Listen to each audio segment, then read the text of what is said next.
우리 함께 말씀을 보겠습니다. 요한계시록 2장 12절부터 17절까지 말씀입니다. 네, 교독으로 저와 여러분 읽겠습니다. 버가모 교회의 사자에게 편지하라. 좌우에 날선 검을 가지신 이가 이르시되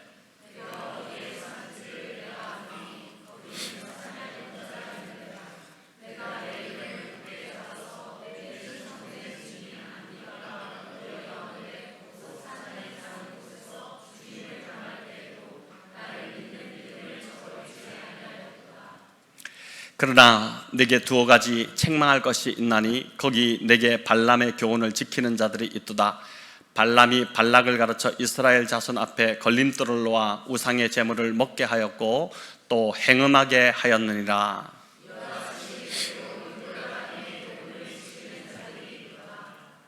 그러므로 회개하라. 그리하지 아니하면 내가 네게 속히 가서 내 입의 검으로 그들과 싸우리라. 귀 있는 자는 성령이 교회들에게 하시는 말씀을 들을지어다. 이기는 그에게는 내가 감추었던 만나를 주고 또 흰 돌을 줄 터인데 그 돌 위에 새 이름을 기록한 것이 있나니 받는 자 밖에는 그 이름을 알 사람이 없느니라. 아멘. 네, 만나와 흰 돌을 주리라. 이 버가모 교회를 향한 주님의 말씀을 살펴보고자 합니다. 7교회 중에서 세 번째 교회가 이제 버가모 교회인데 12절을 보니까 이 버가모 교회를 향한 주님의 소개가 좌우에 날선 검을 가지신 이라고 소개를 하고 있습니다. 우리 12절 같이 읽어보겠습니다. 버가모 교회의 사자에게 편지하라. 좌우에 날선 검을 가지신 이가 이르시되. 자, 7교회를 향한 주님의 소개가 다 다른데 특별히 이 버가모 교회에는 왜 좌우에 날선 검을 가지신 분으로 우리 주님을 소개했을까요? 여러분, 이 검은 다름 아닌 이제 하나님의 진리의 말씀입니다. 자, 버가모 교회가 어떤 특징이 있냐면 진리에 타협해버린 교회, 이제 그런 어명을 가지고 있는데 그렇기 때문에 이 주님께서 말씀에 관련된 내 입에 날선 검을 가진 그 분으로 소개를 하고 있습니다. 여러분, 버가모 교회의 문제점은 이제 큰 일을 잘 감당해놓고 작은 일에 실패해버린 교회였습니다. 아주 이제 태풍 같은 큰 바람이었던 황제의 그 황제 숭배라는 박해는 잘 견뎌놓고 정작 작은 바람인 이교도들의 그 우상 숭배 문화를 허용해 버린 것입니다. 큰 일을 잘 이루어놓고 작은 일에 실패하는 자들이 있습니다. 심지어 그 작은 일을 가볍게 여겼다가 성공한 인생이 한순간에 무너지기도 합니다. 버가모 교회가 바로 이제 그런 사례였다고 할 수 있습니다. 자, 그렇다면 버가모 교회가 칭찬받은 큰 일은 무엇이고 또 버가모 교회가 책망받은 실패한 작은 일은 무엇일까를 우리가 하나씩 좀 살펴보기를 원합니다. 여러분, 먼저 버가모 이 교회가 어디에 위치해 있었는지를 알 필요가 있는데 13절에 보니까 사탄의 권자가 있는 곳이다 이렇게 합니다. 권자, 사탄의 권자인데 권자는 쉽게 말하면 본부입니다. 총사령부 같은 것입니다. 사탄의 본부, 사탄의 총사령부가 있는 곳이 버가모였고 그 버가모라는 도시에 이 교회, 버가모 교회가 있었습니다. 버가모가 왜 사탄의 권자 본부였을까? 여러분, 로마의 4대 신전이 당시 이제 이 버가모에 있었기 때문입니다. 그리스의 그 신들의 주신으로 불리는 신이 제우스이지 않습니까?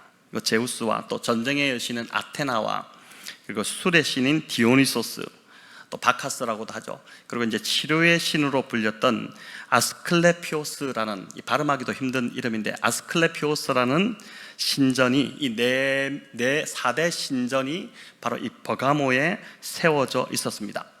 고대 역사가 이 타키투스에 의하면 이 아스클레피오스 숭배는 버가모의 그 본부를 두고 있었다라고 합니다. 여러분, 이 신상은 참 특별한 점이 있는데 뱀 지팡이를 들고 있는 것이 특징이었습니다. 신상만 보더라도 이게 사단의 소굴이구나라는 것을 알 수 있지 않습니까? 실제로 이 신전에는 그 기록에 의하면은 신의 치유력을 상징하는 독 없는 뱀들이 신전에 막 울고거렸고, 그 뱀들이 기어다니는 그 사이에 환자들이 누워서 이제 그 치유를 기다리고 했다라고 합니다. 그럼에도 해마다 이제 이 수많은 사람들이 바로 이 신전, 치유의 신인 이 신전을 찾아왔다고 전해집니다. 여러분, 버가모의 시민들은 이제 여러 신들을 숭배하고 있다고 생각을 했을 테지만 실상은 누구를 숭배한 것입니까? 마귀를 숭배한 것이죠. 이제 그리스 신들의 탈을 쓴 마귀, 그 사탄을 숭배한 것입니다. 무엇보다 버가모는 그 로마 황제 숭배를 시작한 곳이고, 그 로마 황제 숭배의 본거지와 같은 곳이었습니다. 살아있는 황제를 기념하여 지은 그 최초의 황제 신전이 버가모에 있었고, 이 황제 신전이 먼저 지어졌고 3년 뒤에 우리가 지난주에 살펴봤던 그 서머나 도시의 버가모를 따라서 황제 숭배 신전이 지어졌다고 합니다. 한마디로 이제 이러다 보니까 이런 걸 들어보니까 야, 진짜 여기가 사탄의 권자가 맞구나, 사탄의 그 본거지가 맞구나, 이런 생각이 드는데, 예수님을 믿는 사람들이 살기에 너무나도 위험하고 또 두려운 곳이 바로 이 버가모였다고 할 수 있습니다. 주님은 먼저 이 버가모 교회를 향해서 칭찬을 하시는데, 우리 13절 같이 한번 읽어보겠습니다. 내가 어디에 사는지를 내가 아노니 거기는 사탄의 권자가 있는 데라. 네가 내 이름을 굳게 잡아서 내 충성된 증인 안디바가 너희 가운데 곧 사탄이 사는 곳에서 죽임을 당할 때에도 나를 믿는 믿음을 저버리지 아니하였도다. 자, 여기 보니까 버가모 교회도 에베소 교회처럼 순교가 일어났다는 것을 알 수 있는데, 주님의 충성된 증인 그 안디바입니다. 여러분, 이 안디바는 이제 기록에 의하면 버가모 교회의 감독이었을 것, 이제 오늘날의 목회자였을 것으로 그렇게 알려져 있는데, 어떻게 이 사람이 순교했냐면은 황제 숭배를 거부하다가 불에 벌겋게 달구어진 황소, 노스로 된 노쇠 황소 안에 던져져서 거기서 그냥 익어지는 채로 순교를 했다고 합니다. 고기를 굽듯이. 여러분, 얼마나 끔찍한 그런 상황입니까? 그렇게 순교했다고 전해지는데, 이 안디바라는 이름이 이제 우리 한글로는 안디바로 되어 있지만 헬라어로 보면 안티파스인데, 이 안티라는 게 반대하다 이런 뜻이고, 파스가 동질화하다, 동의하다 이런 뜻입니다. 이 두 가지 상반된 뜻이 한 이름에 들어있지 않습니까? 그러니까 이 말은 뭐냐면은 예수 그리스도를 주로 고백하며 따르는 것에는 동의했지만 그 외에 어떠한 대상을 향해서 이 사람은 어떤 대상을 향해서도 주라고 고백하는 일에는 반대했다는 뜻입니다. 오직 예수 그리스도에게만 주라고 고백하고 다른 모든 대상들에게는 주라고 고백하지 않았다, 그런 의미로 이렇게 봅니다. 그냥 이 가이사는 주님이십니다, 또 황제는 주님이십니다, 이렇게 한마디만 했어도 풀려났을 텐데, 안디바는 예수님을 저주할 수 없었고 또 예수님을 부인할 수 없어서 끝까지 믿음을 지키다가 순교를 당한 것입니다. 이게 버가모 그 도시에서 일어났던 버가모 교회의 순교였습니다. 여러분, 놀라운 건 이 안디바가 순교하는 그 두려운 순간에도 버가모 성도들은 주님을 믿는 믿음을 저버리지 않았다는 것입니다. 아마도 그래서 몇 명이 더 순교하지 않았을까, 이런 추측을 해볼 수 있습니다. 끝까지 믿음을 지켰다는 것입니다. 황제 숭배를 거부하고 지켜냈다는 것이죠. 정말 대단하고 놀라운 여러분 믿음입니다. 주님이 높이 칭찬하실 만한 그 훌륭한 믿음을 지녔던 교회, 그 자랑스러운 교회가 이 버가모 교회죠. 그런데 이렇게까지 주님께 신실했던 자들이 어떻게 이 발람의 교훈을 쫓고 또 니골라당의 교훈을 교회 안에서 용납할 수 있었을까? 이런 참 의아함이 있는 것입니다. 여러분, 이 주님의 칭찬에 이어서 바로 14절 15절에 주님의 책망이 이어지는데 우리 같이 읽어보겠습니다. 그러나 내게 두어 가지 책망할 것이 있나니 거기 내게 발람의 교훈을 지키는 자들이 있도다. 발람이 발락을 가르쳐 이스라엘 자손 앞에 걸림돌을 놓아 우상의 제물을 먹게 하였고 또 행음하게 하였느니라. 이와 같이 내게도 니골라당의 교훈을 지키는 자들이 있도다. 자, 여기 발람의 교훈은 뭐고 또 니골라당은 뭔가, 이 니골라당의 교훈은 뭔가, 이 궁금하실 텐데 잠시 설명을 좀 드리겠습니다. 여러분, 이는 민수기 22장에서 25장에 나오는 사건을 말합니다. 애굽에서 기적적으로 이 이스라엘 백성들이 출애굽하잖아요. 홍해를 건너서 나오잖아요. 기적 같은 그 이야기, 그 소문이 이제 이방 민족들에게 파다하게 다 퍼졌는데, 모압 왕 발락도 이 소식을 듣게 됩니다. 이 소식을 듣고 이스라엘로 인해 큰 근심과 두려움에 빠졌습니다. 이스라엘이 다른 민족들을 다 이렇게 치면서 광야로 들어오게 되니까, 우리도, 이 모압도 이스라엘이 치겠다는 그 걱정에 그가 이제 취한 행동은 주술사, 당시에 아마 굉장히 유명했던 주술사였던 것 같은데, 이 발람이라는 주술사를 불러서 이스라엘을 저주하도록 한 것입니다. 여러분 다 아는 이야기일 겁니다. 이때가 이스라엘이 요단강을 건너서 이제 약속의 땅 가나안으로 들어가기 바로 직전 그런 타이밍이었습니다. 근데 신기한 건, 발람이 세 차례나 이스라엘을 저주하려고 시도했지만 하나님이 매번 그 저주를 받고 이스라엘을 축복하게 하셨다는 것입니다. 여러분, 이 사실을 이스라엘이 모릅니다. 누가 저주를 막 하는데, 이 발람이 저주하는데 그 저주가 다 축복으로 바뀌어서 이스라엘을 축복하게 했다는 그 상황을 이스라엘 백성들은 정작 모르고 있어요. 자, 이걸 보면서 느끼는 것은, 저와 여러분이 지금 우리가 이렇게 직장 생활도 하고 이 땅에 살아가고 있는데, 아마 많은 사람들이 우리를 또 깎아내리려고 하고 공격하려고 하고 어떤 그런 시도들이 왜 있지 않겠습니까? 저희 교회만 해도 당연히 그런 시도들, 우리가 모르는 것들이 있겠죠. 그러나 우리가 모르는 세계에서 그런 일이 일어난다 하더라도 하나님은 그것을 축복으로 바꿔서 우리를 지켜주시는 분이라는 것입니다. 어리석은 발람이 이제 이런 상황이 닥치면 3번씩이나 이렇게 됐으면은, 이거는 하면 안 된다, 이건 내가 이러면 죽는다, 이런 생각을 갖고 그쳤어야 되는데, 모압 왕 발락이 제시한 그 금액, 액수가 너무나도 대단한 돈이었습니다. 이 돈에 대한 탐심이 있다 보니까 이스라엘을 몰락시킬 또 다른 꾀를 내게 됩니다. 이스라엘을 저주하려고 해도 저주할 수가 없으니까, 저주할 수 없다면 이제 이스라엘을 부패하게 만들겠다는 전략을 세운 것입니다. 저주가 안 먹히면은 부패하게 만들겠다, 그렇게 한 것이죠. 그래서 이제 생각해낸 것이 뭐냐면, 모압 여자들이 자기들의 신들에게 제사 지낼 때 그 음식을 차려놓고 막 제사를 지내는데, 이스라엘 남자들을 그 제사의 자리에 청한 것이죠. 여러분, 결과는 어떻겠습니까? 뻔했죠. 유혹 앞에 이길 자가 없습니다. 유혹은 어떻게 됩니까? 무조건 피해야 되죠.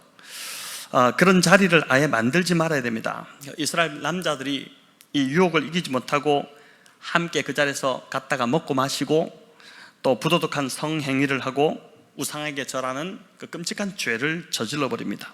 자, 이 일로 이스라엘 남자 24,000명이 하나님께 징벌을 받아 죽어나가는 그 끔찍한 일이 벌어지죠. 가나안 땅을 바로 목전에 앞두고 순간적인 유혹을 허용함으로 가나안 땅에 들어가지 못하는 비극을 맞은 것입니다. 여러분, 한순간의 이 방심으로 40년의 그 광야에 힘들었던 광야 연단을 이제 마치고 이제 요단강만 건너면은 받게 될 그 영광스러운 유업이 있는데, 그걸 다 한순간의 방심, 한순간의 유혹을 허락함으로 다 잃어버린 것입니다. 근데 이 이야기를 하면서 사탄이 버가모 교회에 발람과 같은 짓을 했다, 그 이야기를 하는 거예요. 황제 숭배 박해에도 교회가 꺾이지 않았습니다. 대단한 바람이 교회를 휘몰아쳐 온 것인데, 그 대단한 바람에도 꺾이지 않으니 이제 교회를 부패하게 만들어버리는 그러한 두 번째 전략을 펼친 것입니다. 바로 그게 뭐냐면은, 버가모 도시 안에, 제가 말씀드렸잖아요, 4대 신전이 그 버가모에, 그러니까 완전히 그 이방 풍습이 가득했던 도시가, 이제 우상 숭배의 도시가 바로 이 버가모인데, 그 도시 안에 팽배해 있던 이교도들의 그 우상 숭배의 부패한 문화에 이 교회 성도들이 물들게 만들어버린 것입니다. 버가모 교회는 외적인 큰 핍박은 잘 견뎌놓고 내적으로 가만히 들어온 작은 유혹 앞에 타협하고 무너지고 만 것이죠. 황제 숭배의 겉셈 박해 앞에서도 순교로 믿음을 지켜낼 정도였는데, 작은 바람에 불과한 이 이교도들의 우상 숭배의 문화에 넘어가서 믿음을 저버린 것입니다. 그러니까 위험이 전혀 뜻밖의 방법으로 찾아온 것입니다. 저와 여러분에게도 전혀 뜻밖의 예상치 못한 방법으로 찾아올 수 있습니다. 아마 이런 것이었을 겁니다. 버가모 성도 중에 누가 병이 들었어요. 그런데 이제 다른 성도 한 사람이 와가지고 당신 치료의 신인 그 아스클레피오스에게 그 신전에 한번 찾아가 봐. 나도 몇 번 가봤는데 아마도 이제 권사가 집사에게 이렇게 이야기하지 않았을까 싶습니다. 나도 몇 번 가봤는데 그 정도 괜찮아. 이 도시 사는 사람들은 다 그 정도는 해. 그럼 아무것도 아닌 일이야. 한번 가봐. 이렇게 하니까 그 말을 듣고 신전을 찾았다가 나중에는 우상에게 절하는 자리까지 가게 된 것입니다. 또 신전에서 벌어지는 그 작은 쾌락들, 하찮아 보이는 작은 쾌락들, 저 정도야 괜찮지 않을까? 그거를 그냥 허용했다가 이제 아주 작은 일이라고 생각하고 발을 디뎠다가 나중에는 결국 그 우상 숭배에 완전 빠져버리는 일들이 일어난 것입니다. 여러분, 황제 숭배라는 대단한 박해는 잘 견뎠는데 일상의 삶에서 늘 만나는 그 이교 풍습들, 그냥 그 도시 자체가 그런 도시다 보니까 거기서 그냥 일상에서 늘 만나는 옆집 사람에게 그 옆집 사람이 제사 지내는 모습, 그냥 그런 것들 늘 보다가 이제 적은 누룩을 가볍게 여기고 허용하다 보니 이 적은 누룩이 온 덩이에 다 퍼져버리는 그러한 결과를 맞은 것입니다. 여러분, 버가모 교회에 하시는 이 주님의 책망은 오늘날 저희 교회에 또 저와 여러분에게 주시는 책망으로 받아야 됩니다. 저와 여러분이 넘어지고 실패하는 지점도 보면은 여러분 큰일이 아닙니다.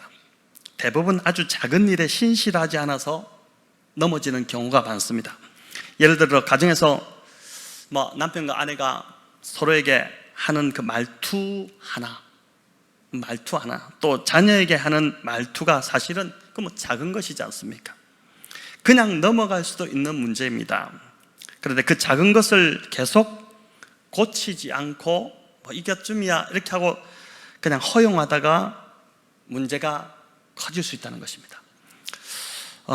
교회 안에 또 개인의 삶에 여러분 큰 시련이 닥쳐오거나 큰 일이 있을 때는 오히려 긴장하고 또 기도하며 말씀을 잘 붙들면서 이겨냅니다. 하지만 그런 시련이 지나고 일상을 살아갈 때, 평온한 일상을 살아갈 때 작은 일, 조그만 일들에 대해서 끝까지 신실하지 못해서 우리가 종종 넘어지는 것입니다. 여러분, 믿음의 사람 다윗이 무너진 지점도 다름 아닌 이 평범한 일상의 삶에 끝까지 신실하지 못하고 가볍게 여겼기 때문에 다윗이 넘어졌습니다. 여러분, 그래서 시험은 보니까 늘 특별한 어떤 일이 아니라 늘 평범한 시간, 평범한 일상, 그냥 평온한 그 일상 속에 예상치 못하게 이 시험이 찾아온다는 것을 알 수 있습니다. 다윗이 골리앗 때문에 무너지지 않았습니다. 또 사울왕 때문에도 무너지지 않았습니다. 오히려 골리앗 앞에 설 때는 다윗의 믿음이 정말 대단했었죠. 또 사울의 추격을 피해서 광야를 헤맬 때 이 다윗의 믿음이 얼마나 순전했습니까?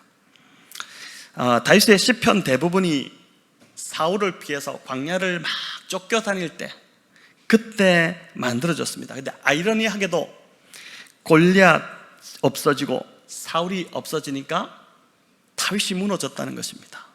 이 사람들이 있을 때는 오히려 다윗이 굉장한 믿음을 가지고 있었는데 무너진 것입니다. 모든 대적이 다 사라지고 이스라엘 땅에 참 평안이 찾아와서 한가로이 다윗이 왕궁 지붕을 거닐 때 밧세바를 통해서 정욕이 들어와서 다윗을 무너뜨려 버렸습니다. 가장 평화로울 때 오늘 이 본문에 나오신 발람의 이 교훈이 다윗의 삶에 파고 들어온 것입니다. 여러분, 요즘 나의 삶이 바로 이런 작은 일에 신실하지 못하고 방심하고 있지는 않은지 이 밤 한번 돌아보시고 기도하면 좋겠습니다. 그게 뭔지는 저는 모르지만 여러분 이 말씀을 들으면서 생각나는 것들이 있지 않겠습니까? 그걸 꼭 좀 돌아보고 그걸 가지고 좀 기도하는 시간을 가지면 좋겠습니다. 평생을 주님을 믿으면서 살아왔고 또 경제적 어려움, 건강의 어려움 같은 큰 시련을 정말 기도하면서 믿음으로 잘 이겨냈는데, 그래서 그것으로 인해서 하나님 앞에 칭찬도 받았는데 오히려 그런 큰 일이 다 지나고 하나님이 축복하셔서 내 삶에 평안이 찾아왔는데, 오히려 주님이 버가모 교회를 책망하신 것처럼 지금 나의 모습을 주님이 책망하고 있지는 않으실까, 이런 것을 한번 돌아보면 좋겠습니다. 여러분, 그래서 조심스럽고 참 쉽지 않은 말이지만,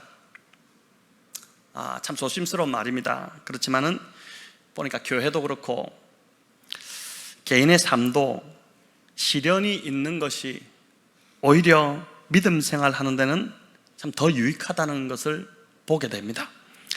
다윗도 고난받음이 내게 유익이다, 이런 고백을 했는데, 고난이 없으면 세상의 쾌락을 쫓지만 고난이 심하면 우리가 하나님을 붙들기 때문입니다. 돈이 없을 때는 하나님 앞에 나와 일용할 양식을 주시기를 막 매달리지만은, 돈이 풍족해지면 그 돈으로 쾌락을 추구하는 것이 더 자연스러운 것이 여러분 우리의 모습입니다. 하나님과 멀어지고 예배보다 세상이 더 좋고 또 거룩을 추구하기보다 쾌락 쫓기를 더 좋아하는 것, 그게 더 자연스러운 것, 이게 저와 여러분의 모습이지 않습니까? 교회도 보면 늘 문제가 생깁니다. 이제 우리 교회는 참 그런 면에서는 참 양반이라는 생각이 드는데, 많은 교회들이 정말 많은 문제에 시달립니다. 그러니까 목회는 산 넘어 산이다, 이제 이런 말을 하는데, 참 그 말이 목회를 하면 할수록 진짜 그 말이 맞다는 생각이 듭니다. 하나가 해결돼서 좀 숨을 돌릴만 하면 또 다른 문제가 터집니다. 근데 오히려 그런 시련들이, 제가 목회를 하면서 보니까 오히려 그런 시련들이 교회와 목회자와 성도들을 더 건강하게 만든다는 것입니다. 안주하는 것이 여러분 가장 위험한 것 같습니다. 교회도 그렇고 우리 인생도 그렇고 삶도 그렇고 가장 위험합니다. 평안하고 문제가 없을 때 그때의 유혹이 찾아오고 타락의 늪에 나도 모르게 빠져들어 버리는 그런 일들이, 자꾸만 작은 쾌락들을 허용함으로 그것이 나를 잡아먹는 일들이 일어나게 된다는 것이죠. 여러분, 그래서 하나님이 보니까 우리 인생을 인도하실 때 이제 시편 23편은 푸른 초장과 실만한 물가로 인도하신다고 하는데, 제가 보니까 푸른 초장보다는 거친 광야로 우리를 인도하실 때가 더 많은 것 같아요. 왜냐하면 그렇게 거친 광야로 우리를 내 몸으로 하나님을 의지하도록 계속 만드는 것 같아요. 여러분, 광야는 진짜 한치 앞을 알 수가 없습니다. 내가 계획한다고 되는 것도 아닙니다. 강한 모래바람이 한번 확 불어버리면은 길이 다 없어져 버리고 산악의 지형 자체가 완전히 다 바뀐다고 합니다. 그러니까 보다가 이 길이었던 것 같은데 길을 못 찾는 일들이 일어나는 것이죠. 여러분, 우리 인생도 마찬가지지 않습니까?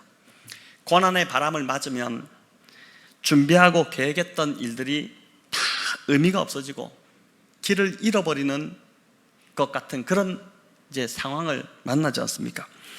여러분, 그래서 광야 인생에서 참 중요한 게 있는데, 그 뭐냐면 저와 여러분 지금 광야 인생을 걸어가고 있는데, 광야 인생에서 중요한 것은 버티는 겁니다. 버티는 거. 견딤의 은혜가 필요합니다. 견딤의 은혜. 견딜 수 있는 힘을 얻어야 됩니다. 왜냐하면 견뎌내는 사람만이 약속의 땅 가나안에 들어갈 수가 있기 때문입니다. 자, 그럼 이 견딜 수 있는 힘이 어디서부터 올까? 여러분, 우리 16절 같이 한번 읽도록 하겠습니다. 그러므로 회개하라. 그리하지 아니하면 내가 내게 속히 가서 내 입의 검으로 그들과 싸우리라. 자, 여러분, 이 말씀은 먼저 회개하라 이렇게 말하지 않습니까? 무엇을 회개하라고 할까요? 무엇을 회개해야 할까요? 발람의 교훈과 니골라 당의 교훈을 지키는 자들을 교회가 허용한 것을 회개하라는 것입니다. 여러분, 발람의 죄는 말씀드렸듯이 이스라엘 남자들로 하여금 모압 여인들과 행음하게 한 것입니다. 니골라 당의 교훈도 이와 비슷합니다. 당시 버가모 교회 성도들이 이방 제사에서 신전의 여인들과 실제로 행음을 했는지는 잘 알 수 없지만 그렇지 않았겠습니까? 그런데 성경에서 이 행음이라는 단어는 실제적인 그런 행음도 있지만 또 이 행음, 간음이라고도 하죠. 뭘 보고 간음이라 하느냐? 하나님을 섬기면서 이방신도 함께 섬기는 걸 간음이라고 하나님 규정하십니다. 너희 간음했다. 이렇게 이스라엘 백성들 보고도 간음하는 백성이라고 그렇게 하죠. 이제 고멜이 바로 그 간음하는 여인이지 않습니까? 호사야 선지자를 통해서 이제 계속 그런 걸 보여주시는데, 여러분 버가모 교회 안에서 그 니골라당의 무리가 믿음이 연약한 자들을 꿰어서 하나님과 우상을 겸하여 섬겨도 된다라고 부추긴 것입니다. 뭐 하나님만 붙드냐? 다 이게 흔한데, 이렇게 다 이렇게 살아가는데 뭐 세상도 좀 붙들어야지, 이렇게 한 것입니다. 하나님만 의지하지 말고 적당히 이 치료의 신도 의지하고 우상들에게 도움도 뭐 되면은 할 수 있으면 청하는 게 좋지 않느냐? 그 청하라고 그렇게 한 것이죠. 그게 세상을 지혜롭게 사는 것이다 라고 한 것입니다. 여러분, 이런 자들이 버젓이 교회 안에서 있었음에도, 버젓이 교회 안에서 이런 영향력을 미치고 있었음에도 교회가 그들을 치리하지 않고 허용한 것을 회개하라는 것입니다. 오늘 나에게 적용해 본다면, 하나님도 믿고 의지하지만 더불어 세상을 의지하는 것들을 허용하고 있는 죄를 회개하라는 것이죠. 또 하나님이 미워하시는 것인 줄을 알면서도 적당히 타협하고 있는 것에 대해서도 회개하라는 것입니다. 오늘 이 밤에 우리 성령님께서 아주 선명하게 우리 성도님들 각자에게 회개할 것을 분명히 보여주시기를 간절히 바랍니다. 회개한다는 것은 더 이상 하나님 이외의 것은 의지하지 않기로 결단하고 돌이키는 것을 뜻합니다. 또 하나님이 미워하시는 악에 대해서 뭐 작은 것들일 수 있습니다. 그런 것에 대해서 그것을 끊어내기로 결정하는 것입니다. 정말 내가 하나님만을 의지하고 있는지를 여러분 돌아보시기 바랍니다. 자, 그럼 어떻게 세상을 의지하지 않고 하나님만 의지할 수 있을까요? 저와 여러분, 하나님을 향한, 어떻게 하나님을 의지할 수 있을까? 그건 이제 하나님을 향한 믿음이 있어야지만이 하나님만을 의지할 수 있습니다. 여러분, 하나님을 아는 만큼, 또 우리가 하나님을 믿는 만큼 하나님을 의지할 수 있습니다. 믿음이 없으니까, 하나님에 대한 믿음이 없으니까 무슨 일만 생기면은 자꾸 세상의 방법을 찾게 되고, 문제를 해결해 줄 다른 사람을 찾게 되고, 뭐 자꾸 그런 방법들을 찾는 것입니다. 여러분, 하지만 믿음이 있다면, 우리 가운데 하나님을 향한 믿음, 하나님이 내 삶을 지키시고 내 삶을 분명하게 선으로 이끌어 가시고 지금도 내 삶을 다스리고 계시다는 정말 그 분명한 믿음, 또 하나님이 정말 변함없이 어떤 상황에서도 나를 사랑하신다는 그 분명한 믿음만 있다면, 여러분, 가장 먼저 하나님 앞에 나와 문제가 생기면 가장 먼저 하나님 앞에 나와 엎드리지 않겠습니까? 하나님이 나의 이 문제를 해결하실 수 있다고 그렇게 확실히 믿는다면 다른 것 찾지 않죠. 당연히 하나님 앞에 나아가게 되는 것이죠. 오히려 여러분, 나의 믿음 없음을, 야이로, 해당장 야이로처럼 나의 믿음 없음을 불쌍히 여겨달라고 여러분 기도하셔야 합니다. 이 문제는 지금 절대 해결되지 않을 거야 라고 나 스스로 불신하고 있는 것, 지금 내가 겪고 있는 문제들이 있을 텐데 이거는 해결되지 않아, 이거는 어쩔 수 없어, 이거는 그냥 안 돼라고 하는 그 불신을 먼저 회개해야 한다는 것입니다. 여러분, 하나님, 전능하신 하나님이심을 믿습니까? 믿으시나요? 하나님께 불가능이란 여러분 없습니다. 믿으시죠? 문제는 뭐냐면은 나의 믿음 없음입니다. 이 믿음이 여러분 어떻게 자랄까요? 어떻게 우리는 행음하지 않고 오직 하나님만 의지하는 그 삶을 살 수 있을까요? 12절에 예수님의 소개에 그 답이 있습니다. 여러분, 예수님이 내 입의 검으로 그들과 싸우신다라고 하는데, 이는 회개하지 않으면 심판하시겠다는 그런 의미도 있지만, 나아가 회개할 수 있도록 우리 하나님이, 우리 주님이 도와주신다는 그러한 의미입니다. 여러분, 어떻게 도와주십니까? 주님의 검인 바로 이 하나님 말씀으로 우리의 믿음이 자라게 하신다는 것이죠. 믿음이 있어야지 하나님을 의지할 수 있는데, 여러분, 이 믿음은 하나님의 말씀을 들음으로 자라게 됩니다. 믿음은 어떻게 나옵니까? 믿음은 들음에서 나고, 들음은 그리스도의 말씀으로 말미암는다. 로마서 10장 17절이 우리에게 말씀하고 있지 않습니까? 17절, 오늘 본문 17절에 이기는 자는 감추었던 만나를 줄 것이다. 이 만나도 뭘 상징하냐면은 하나님의 말씀을 상징합니다. 왜 버가모 교회가 니골라당을 교회 안에 있도록 허용했을까요? 이 정말 대단했던, 그 혹독한 박해를 견뎌냈던, 그 박해를 이겨냈던 이 교회가 왜 이 니골라당을 교회 안에 있도록 허용했을까요? 성경이 말하는 그 사랑이 무엇인지 몰랐기 때문입니다. 이들은 지극히 말씀을 잘 모르다 보니까, 박해는 어떻게 견뎌냈는데 말씀을 모르다 보니까 이들은 지극히 인간적인 사랑의 수준에 머물러 있었던 것입니다. 성경이 말하는 사랑은 모든 것을 다 포용하고 받아들이는 것이 절대 아니죠. 어떤 사람들은 그런 이야기합니다. 왜 교회가 사랑이 없습니까?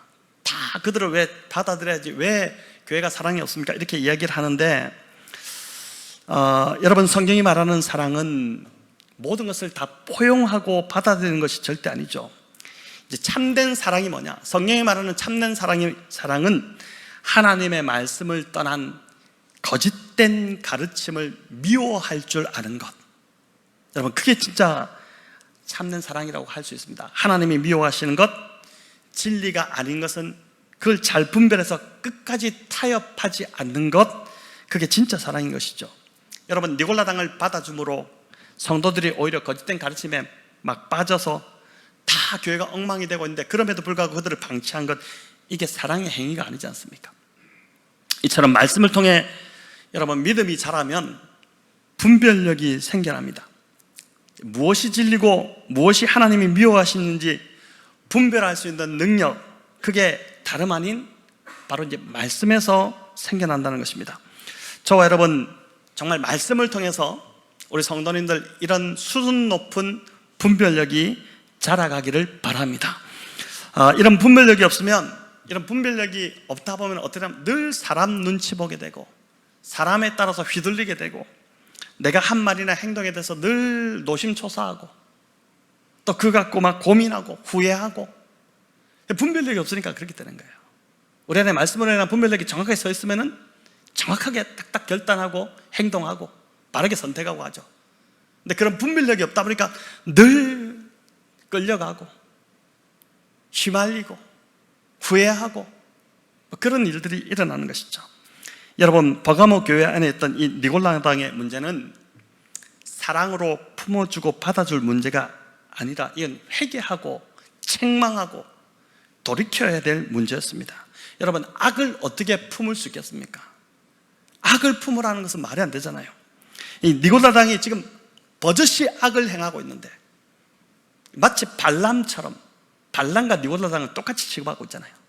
발람처럼 꿰어서 이스라엘 백성들을 망하게 하는 짓을 하고 있는데, 그걸 어떻게 사랑으로 품으라고 말할 수 있겠습니까? 진짜 사랑한다면 니골라당을 책망하고 그 니골라당도 돌이켜서 회개하게 하고, 그리고 진리 가운데로 이끌도록 하는 것, 그게 바로 사랑하는 것이죠. 17절은 감추었던 만나를 주신다 이렇게 하는데, 왜 이 만나가 감추었던 만나일까? 언약궤 안에 감추어져 있었기 때문에. 그래서 이제 이 감추었던 만나라고 합니다. 여러분, 이 만나는 구약의 이스라엘 백성들이 광야에서 매일같이 먹었던 음식입니다. 이걸 먹고 거친 광야 40년을 이스라엘 백성들이 이 만나를 먹고 버티고 살아냈습니다. 주님이 요한복음 6장에서 이 만나를 자신의 비유하셨죠.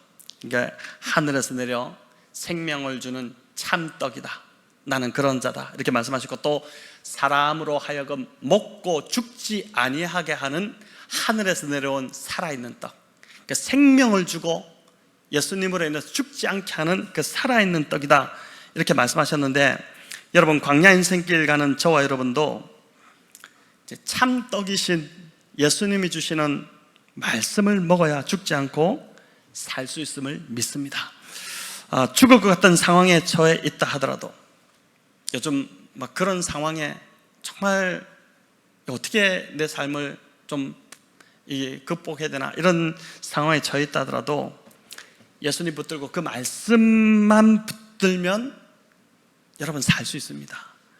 우리가 정말 말씀을 읽지 않고, 정말 말씀을 묵상하지 않고, 말씀을 가까이 하지 않기 때문에, 그렇기 때문에 늘 힘들고 헤매고 또 사람 찾아가고 막 그렇게 하는 것이지 않습니까? 오늘 이 밤 여러분 이 말씀을 붙들고 죽지 말고 살아나시기를 간절히 축원합니다.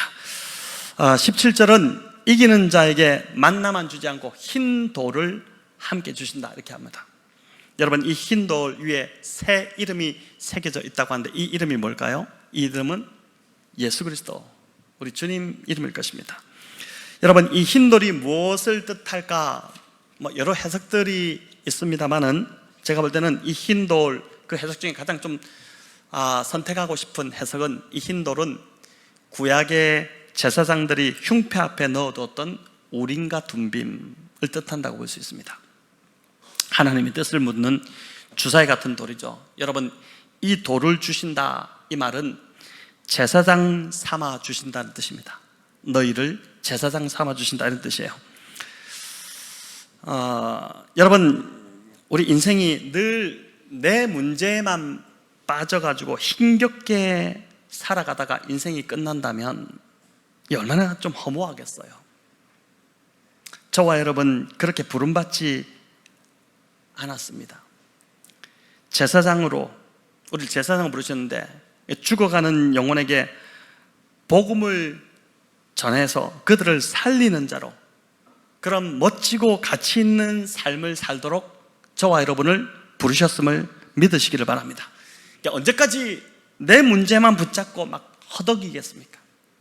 언제까지 내 문제만 붙잡고 그렇게 막 허덕허덕 하겠어요? 여러분 오늘 큐티 본문이 요한계시록 12장이었는데 아침에 이제 새벽기도 나와서 이제 본문을 묵상 이렇게 하면서 보니까 큰 용으로 인해서 세상은 막 환란이 끊이지 않는데 주의 교회, 주의 성도는 하나님이 기가 막히게 보호하신다는 그런 내용이 오늘 큐티 본문의 내용입니다. 여러분 제가 그 본문을 묵상하면서 참 많은 위로를 받았습니다. 그렇게 하고 이제 불이 꺼져서 기도를 시작하는데 어떤 기도가 막 나오냐면은 이런 기도가 나왔어요. 하나님, 우리 교회가 이곳 지역에 구원의 방주 역할을 하는 교회가 되기를 원합니다. 죽어가는 영혼들이, 정말 자기 문제를 해결하지 못해서 죽어가는 영혼들이 우리 교회 안에 들어와서 예수 그리스도를 만나서 살리는 떡, 죽지 않고 살아나게 하는 떡, 그 예수 그리스도를 만나 그 말씀으로 인해서 다 살아나기를 원합니다. 저희 교회가 그런 교회로 쓰임받게 해주십시오. 이 기도가 제 아침에 막 마음이 뜨거워지기 시작했어요. 기도하는데 여러분 저와 여러분이 이런 사명을 감당하도록 부름받은 자들이라는 것입니다. 믿겨지지 않으십니까? 그런 사명은 관심 없고요, 그냥 막 내 자식이나 잘 되면 좋겠고, 내 아프지는 않았으면 좋겠고, 그 정말 얼마나 수준 낮은 신앙입니까? 여러분 언제까지 거기에 머물러 계실 것입니까? 우리 기도를 좀 바꾸셔야 되지 않겠습니까? 늘 문제 해결해 주세요만 하는 것이 아니라, 오늘 아침에 제가 했던 기도가 좀 멋지지 않습니까? 멋지잖아요 여러분. 그러니까 가슴이 뜨거워지죠. 맨날 구하는 기도하고 막 도와달라 하고 이런, 물론 하셔야 되지만, 문제를 해결해 달라는 기도를 하셔야 되지만은 맨날 그런 기도를 하면은 기도가 뭔가 깊이가 없어요. 하나님도 언제까지 나보고 맨날. 근데 진짜 우리를 오늘 흰돌을 주었다, 제사장으로 부르셨다는 것인데, 그 제사장의 사명이 세상과 하나님을 연결시키는 사명이잖아요. 그런 사명자로 부르셨는데 자꾸만 나를 위해서만 살아가니까 우리 삶이 빛나지 않는 것이죠. 여러분 이 사명을 감당하는 자로 부름받았다면 저와 여러분 더 말씀의 자리, 기도의 자리로 나오기를 힘써야 된다고 믿습니다. 어떤 분은 보니까 정말 오늘도 이제 저녁에 참 많이 나오셨는데 정말 기도의 자리에 나와야 함에도 나오지 않고 있는 분들이 있습니다. 대놓고 제가 뭐라 하기는 그렇고, 근데 그 영이 죽어가고 있는 것이 제 눈에 보이니까 얼마나 안타까운지 몰라요. 그럼에도 불구하고 권면하고 권면해도 고집을 부리고 있으니까 안타까운 거죠. 여러분, 제가 이렇게 안타까우면 우리 주님이 얼마나 안타까우실까요? 기도의 자리, 말씀의 자리, 여러분 정말 가볍게 여기지 마시기 바랍니다. 이 자리에서 우리의 영혼이 치유되고 회복되고 살아나는 자리라는 것을 믿고 여러분 기회가 되고 정말 허락하신 이 시간 안에 더 많이 더 자주 말씀의 자리로, 기도의 자리로 나오시기를 힘쓰시기를 바랍니다. 자, 이제 말씀을 맺겠습니다. 사랑하는 성도 여러분, 우리가 말씀으로 믿음이 자라가면 분별력도 생기고 그 말씀이 우리를 살리고, 정말 여러분 말씀이 나를 살린다는 것을 한번 경험해 보시기 바랍니다. 신앙생활이 그거잖아요. 다른 게 신앙생활입니까? 진짜 하나님 말씀을 묵상하고 그 말씀을 붙들었는데 그 말씀이 나를 수렁에서 건져내고 나를 살려낸다는 것, 그 경험하는 것이 그게 신앙이죠. 그래서 더 이상 정말 이 말씀이 힘이 되고 능력이 되어서 더 이상 내가 내 문제에 매여서 힘겨워하지 않게 되기를 바랍니다. 저와 여러분은 내 문제 그것만 빠져가지고 인생이 끝날 사람들이 절대 아닙니다. 여러분, hin도를 받은 자답게 제사장 역할을 감당해야 됩니다. 말씀을 붙들고 죽어가는 영혼들 구원하는 일에 우리의 우선순위를 드릴 때, 그게 너희는 먼저 그의 나라와 의를 구하라는 주님의 말씀과 똑같잖아요. 그렇게 드릴 때 하나님께서 저와 여러분의 삶을 책임져 주실 줄을 믿습니다. 우리의 문제들을 해결해 주시고 우리의 삶을 반드시, 저와 여러분의 삶을 풍요롭게 만들어 가실 것입니다. 성령의 검, 하나님의 말씀이 여러분 1세기 이 버가모 교회 성도 때 성도들만 하도 이런 말씀이 완성된 66권이 없었습니다. 근데 우리는 이 말씀이 지금 있잖아요. 얼마나 이 버가모 교회 성도들이 우리를 지금 바라본다면 너무너무 부러워할 거예요. 이 말씀을 무기 삼아서 여러분 문제를 이기시고 제사장 사명을 감당하시는 우리 복된 성도님들 다 되시기를 우리 주님의 이름으로 축원합니다.